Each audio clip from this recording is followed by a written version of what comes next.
to take care of customers' homes as if it was my home. And I truly, truly mean that.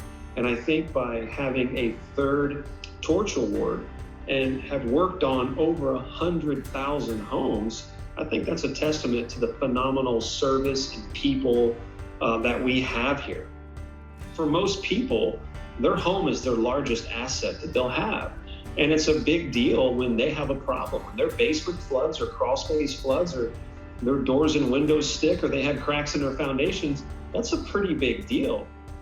We've created a high bar in what we've done. And I think that the people that work here, they want that bar to stay high because everybody wants to feel like they're doing something to not only better the community, but to better people's lives. This third Torch Award is the People's Award. Homeowners for being willing to let us work on their homes, our employees for willing to show up every day, even with all of the safety procedures that we put in place, for the employees showing up every day, going to work, fixing people's homes, waterproofing their basements and foundations, raising their concrete, whatever the situation might have been that they needed Helitech for.